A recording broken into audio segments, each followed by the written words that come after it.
Zakiru ọmọ ọ̀rọ̀ ńlá dé o.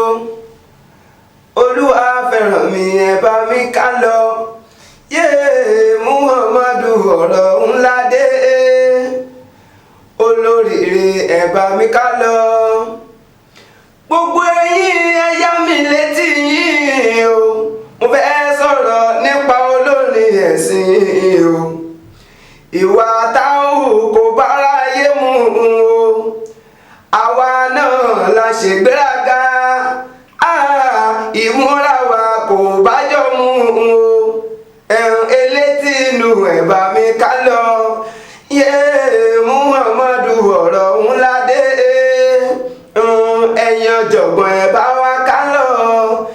Ó já lọ pé ṣe bẹ́yìn náà ti ń bẹ nípò àìsírí o. Muhammadu táyé ò mọ̀ yín. Nísẹ́yìn tá ló ń gbàdúrà yìí o. Kí ló wá dé tẹ̀ ń ṣègbéraga? Táwọn àfa pè yín lóde. Ẹ ò ní lọ báwọn tẹjọ́ ń ṣiṣẹ́ bá pè yín. Ẹ ò ní jẹ́ wọn. Kí ló wá dé tẹ̀ ń hùwà tí ó dáa? Jálọ́pẹ́ Muhammadu ọ̀rọ̀ ńlá dé. Muhammadu ọ̀rọ̀ ńlá dé.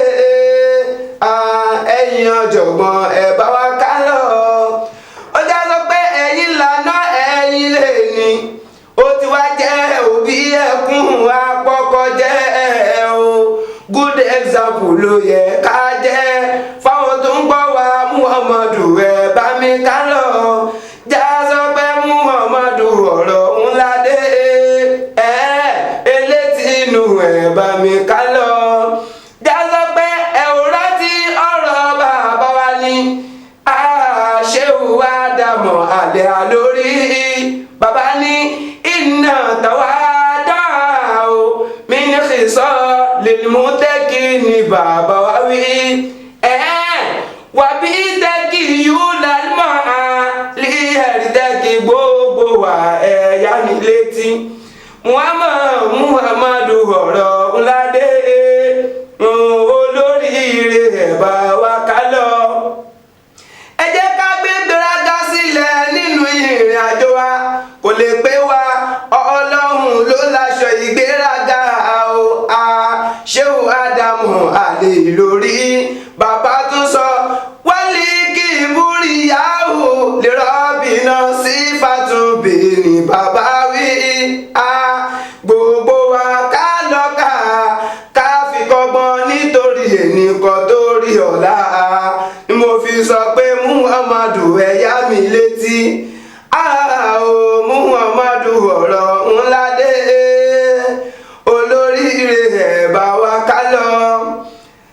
Adẹ́gbẹ́ sílẹ̀ lọ́tún dẹ́gbẹ́ sílẹ̀ lósìn o. Eléyìí ò tó fún wa nínú ẹ̀sìn wa.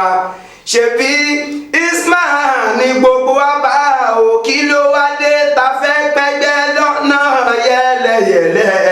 Èyí ò dáa, ẹ jẹ́ ká tẹ̀lé àwọn olórí. Já sọ pé Muhammadu ọ̀rọ̀